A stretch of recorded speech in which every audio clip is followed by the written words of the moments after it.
O, eto na si Vicente Leche. O, sabi ni Vicente Leche, ikaw, ask ko sa'yo, anong ambag mo sa Pilipinas? Yun yung magbayad ng tax na nakawin ni Sara. Yun yung ambag ko sa Pilipinas, Vicente. Kami bilang mga social media influencer, mga vlogger, mga YouTube vlogger, Facebook vlogger, creator, malaki po ang binayad naming tax sa Pilipinas. So, yun po ang naiambag ko, yung magbayad ng tax sa Pilipinas na nanakawin ni Sara. Ano ngayon, Vicente, ikaw? May tanong kita, Vicente. Di ba isa ka sa taxpayer? Yun ang naambag mo. Ngayon sasabihin, pakita ng resibo sa naambag mo. Kailangan pa bang i-memorize yan? Bakit ikaw lang nagbayad? Sabi ni Joel Palamores. Isa ka rin pala sa nagbayad. Pero bakit nag-support ka kay Sara? Yan ang isipin ninyo. Kaya ngayon tatanungin nyo ako, bakit galit na galit ka kay Sara Duterte? Aba, sinong matutuwa? Pag bumili ka ng bigas, may tax. Pag bumili ka Magic Sarap, may tax. Tapos nanakawin ni Sara, ipanood lang concert. Ngayon, tanong ko sa inyong lahat dyan, mga Pilipino, natutuwa kayo? Yeah? Nakakatuwa ba yung ganon?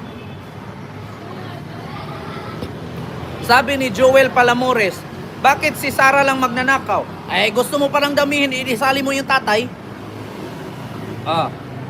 Bakit si Sara lang? Idisali mo si Digong. Sila magpamilya, mga kawatan. Si Sara nga lang nilagay ko, gusto mo marami. Di isali mo si Digong. Diba?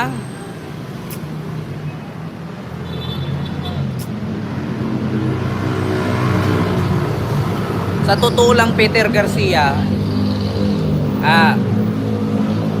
speaking of, may ebidensya ba ako na nagnakaw si Sara? Bakit hindi ko idalhin sa Supreme Court? Simple lang yan eh. Alam nyo ba kung bakit ang ICC papasok sa Pilipinas? Diba? Alam nyo ba kung ang ICC bakit papasok sa Pilipinas? Kasi ganito yan. Gusto kong ikwento sa inyo. Gusto kong i-explain sa mga DDS na bobo. Ganito yan. Ang ICC, hindi siya pumapasok sa Pilipinas para mag-overpower, no? Para mag-overpower sa batas natin. Kasi ang Pilipinas, meron tayong sariling sovereignty. Meron tayong sariling batas. Meron tayong sariling konstitusyon. Ang purpose ng ICC, kaya pumasok siya sa Pilipinas, alam niyo kung bakit? Kasi, ang bansang Pilipinas, nasa kultura na kasi natin yan. Ang Pilipinas, kapag mahirap ka, kulong ka. Kapag wala kang pera, patay ka. Pag mayaman ka, makukulong ka, naka-aircon ka. Naka-house arrest ka, naka-wheelchair ka, may bracket ka sa leeg. Di ba? Yan ang batas ng Pilipinas. Ngayon, ang purpose ng ICC, kasi hindi kaya ng mga nasa Korte Suprema at ng mga tao na kalabanin yung mga drug lords katulad ni Digong, katulad ni Sarang Kawatan. Hindi nila kayang talunin kasi may mga power, may mga guns, may pera. So ang ginamit, papasok ngayon ang ICC kasi yan ang trabaho ng ICC. Kapag merong isang tao sa isang lugar o sa isang bansa na naghahari-harian na hindi kaya na maipakulong at hindi kaya na isuplong, papasok ang ICC, sila yung huhuli. Sila yung hahatol. Diba?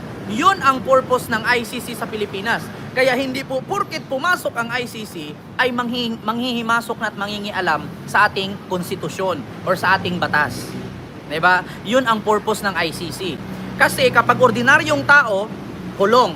Kapag ordinaryong tao, patay. Pero pag drug lords, maraming pera, kaibigan ni Digong, buhay. Diba? Nakukulong man, naka-aircon, may TV, may cellphone. Diba? Yun ang totoo.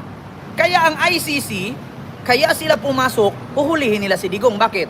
Si Digong na nga nagsabi, kapag pumasok ang ICC, makipagpatayan ako. ICC na yan. Paano pa ang Pilipino na mga pulis o sundalo ang huhuli sa kanya?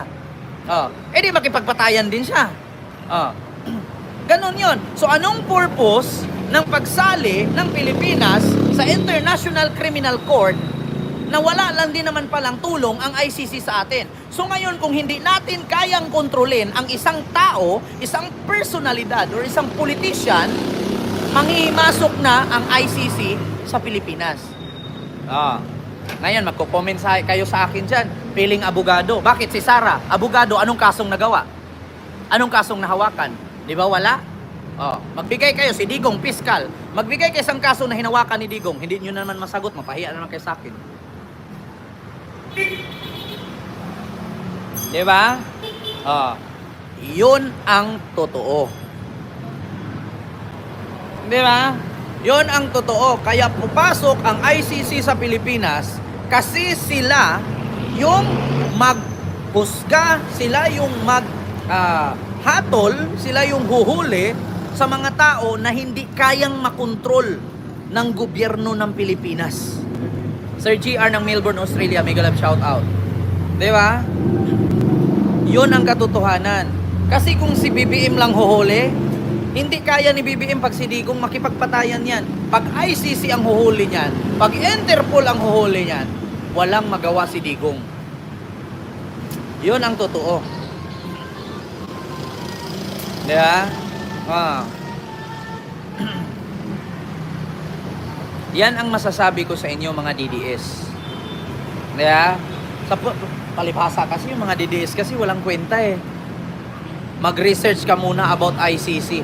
Alam mo, Peter Garcia, walang apelidong Garciang bobo, ikaw lang. Diba?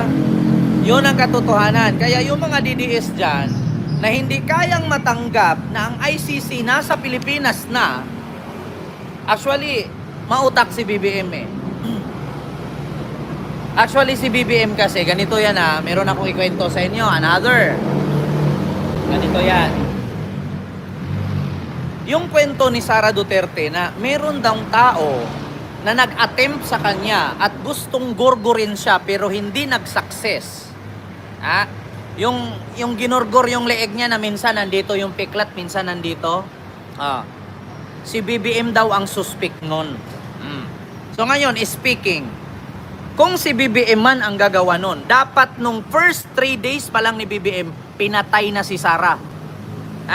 Hindi nyo alam yan. Kasi makalat ngayon sa DDS yan, si BBM daw ang suspect ng paggurgur sa leeg ni Sara.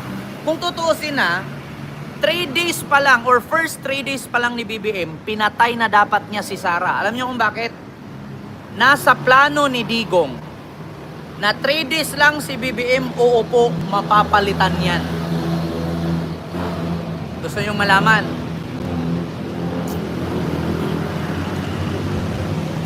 Itanong nyo kay Bongo, itanong nyo kay Bato, itanong nyo kay Nino Barsaga sa meeting nila sa Rockwell.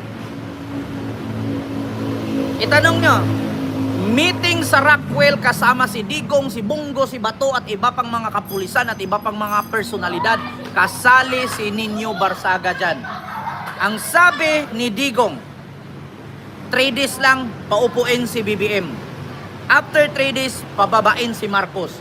Kung gustuhin man ni Pangulong Marcos na gurgurin si Sara sa liig, dapat nung first 3 days pa lang pinatay na ni Bongbong si Sara. Planado ng mga Duterte yan. Hindi pa upuin ng matagal si Bongbong pagka-presidente.